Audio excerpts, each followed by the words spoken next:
yaa bi. waaw probabilité c'est l'équipe d'Espagne. l'Espagne est favorite à 17%. pour ñu bokk ak pour Espagne. waaw parce que en fait prompt yi moo dul bokk quoi. ok experts yi am na ñoo xamante ni parfois ni ñuy laaj yaa bi mais bi ñu ko laajee la dernière coupe du monde des clubs. taxaw nañ la ma ne la selon l'IA oui. Chelsea va gagner la coupe du monde des clubs boobu c'est Chelsea bi muy ñëw amul woon équipe bu tax ñuy wax. c'est un expert digital qui s'exprime. non man damay bëgg souvent damay bëgg rek. bon may wax loo xamante ni souvent damay ku nekk waa ji nee nañ comment nuñ koy wax comment on dit les nit fi mu nekk foofu lay jëlee information. donc. mais il y a soo xoolee IA bi Espagne l'équipe favorite c'est l'Espagne la deuxième équipe favorite c'est la France. l'Espagne avec 17%. États-Unis non États-Unis wala ça fait bokk pas si États-Unis ñu ne moom ñoo bokk ñu nag Sénégal moom ak Sénégal ñoo toll ci niveau bi. c'est les équipes qui peuvent surprendre mais probabilité pour ñu gagner ko bokkul. les États-Unis n'ont pas une grande équipe. bi ñu amoon ça fait. mais ils 8 ont ans en aussi arrière. des individualités quand même. mais xam nga États-Unis la plupart du temps. Oui. ils sont pas trop football. je te dis une chose si les États-Unis jouent avec le Brésil aux États-Unis boo moytul Brésil moo koy ëpp ci stade bi. parce qu'il y a une forte communauté américaine. brésilienne et mexicaine. oui.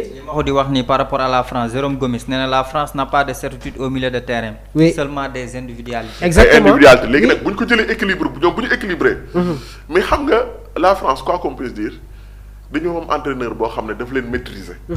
muy Deschamps mine de rien c'est 12 ans. à la tête c'est un compétiteur. non c'est 12 ans à la tête de l'équipe nationale. de la France donc dafa am ay certitudes yoo xam ne. parfois ci biir compétition dañuy génn. ça veut dire que mondial bi dafa équilibré et y a aussi l'Allemagne. Allemagne bu ñu ko fàttee Allemagne dafa. la Mannschaft attention à la Mannschaft. mais Mahou tey par exemple Sénégal jàpp nga ni ci grande équipe yi nga xamante ne jot nga ko souligner muy France muy Portugal muy Angleterre ci match de poule yi tirage bi kan la ñu war a mën a moytu donte c'est une coupe du monde. non xam nga coupe du monde moom boo ñëwee da ngay ñëw pour gagner ñëpp. léegi boo ñëwee pour gagner ñëpp soo xoolee chapeau 1 bi. ñun su ma doon xool y a les États-Unis y a Mexique. oui Mexique joue à domicile tamit ah. waaw. donc y a le Canada à domicile donc. y a l'Espagne.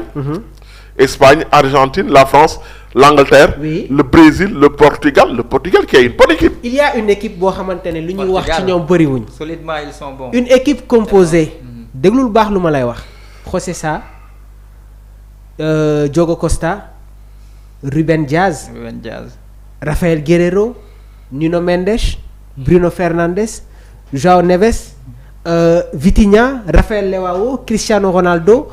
Bernardo Silva. Pedro Neto mais attention à cette équipe quand même.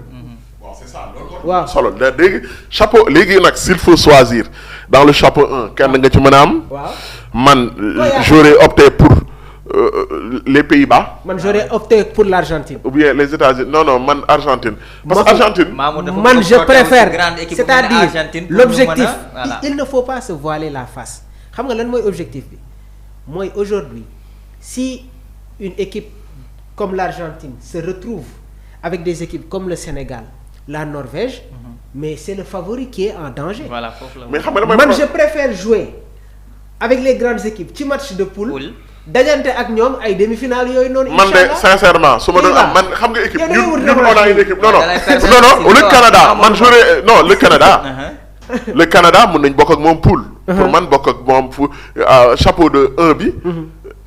Canada moo ci gën a faible. mais xam nga Sénégal ñoom ñooy organisateurs yi aussi moo tax. waaw mais quel que soit Alpha ak Canada xam nga su dee Canada ak États-Unis on a une forte communauté là-bas. Voilà, c'est ça aussi.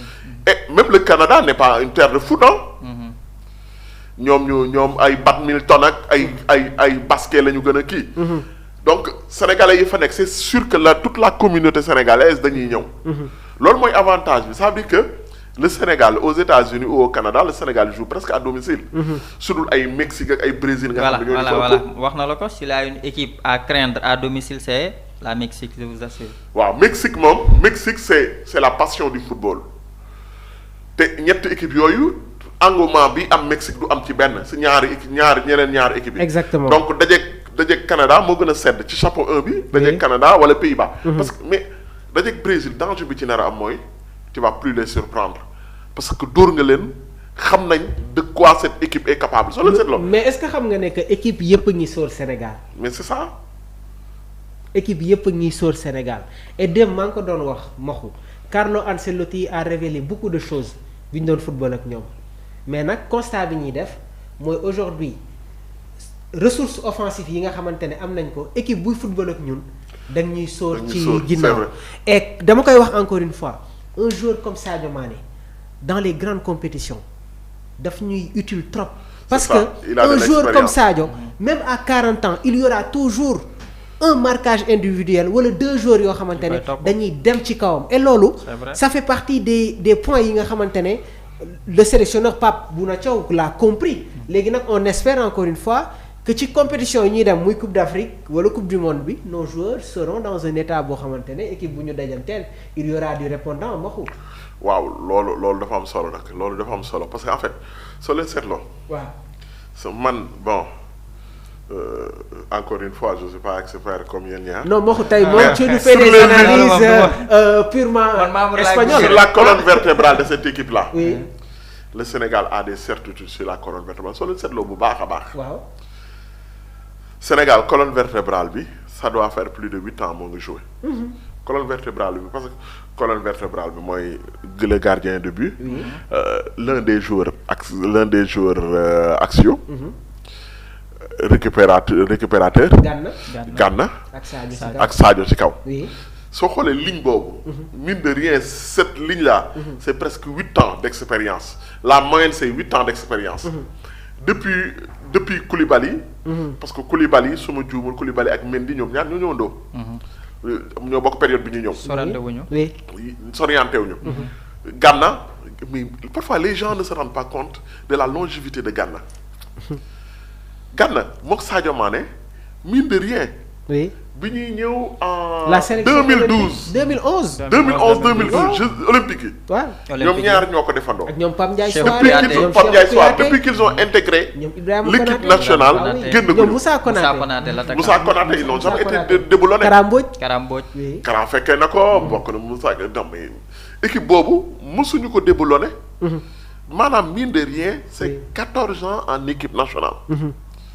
Sadio Mané avec 56 buts en équipe nationale. Bon, on va vous donner déjà le tirage mis en direct. Donc groupe A bi les pays organisateurs ñoom la ñu njëkk a génnee donc voilà Mahou xaaral ma bàyyi la nga continuer foofu comme ça dans le groupe A il y a le Mexique groupe B Canada et le groupe D foofu la ñu sànni États-Unis donc tirage bi dinañ leen jox les informations yi nga xamante ne dafay daw en direct Mandela.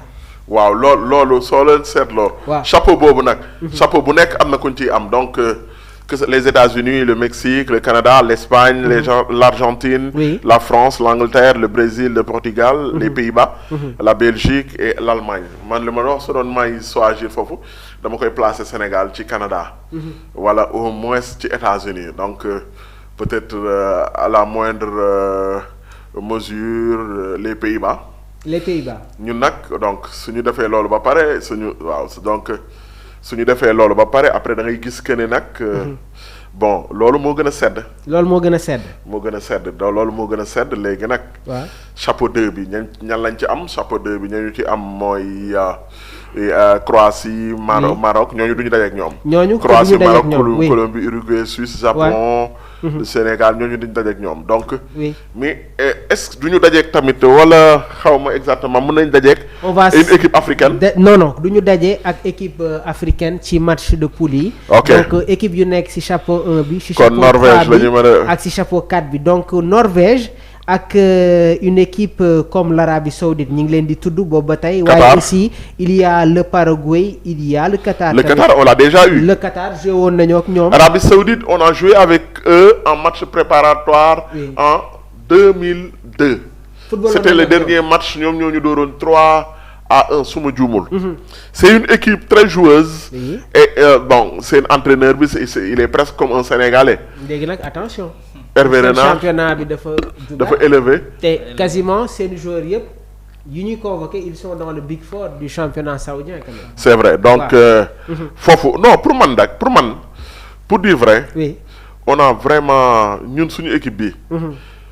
si on ne termine pas premier suñu poule mën nañu au pire des cas prétendre à avoir une deuxième place. L'objectif c'est de se qualifier d'abord. De se qualifier. Et Pape Thiaw a compris que dans ce genre de compétition là Mahou il faut jouer match par match et ça commence sur la Coupe d'Afrique des Nations mooy entrée bi ça commence par la Coupe d'Afrique des Nations c'est un groupe boo xamante ne incha allahu rabi dinañ ci génn mais il faut jouer match par match et ne pas sous-estimer aucune équipe il y a le développement du football Yaya.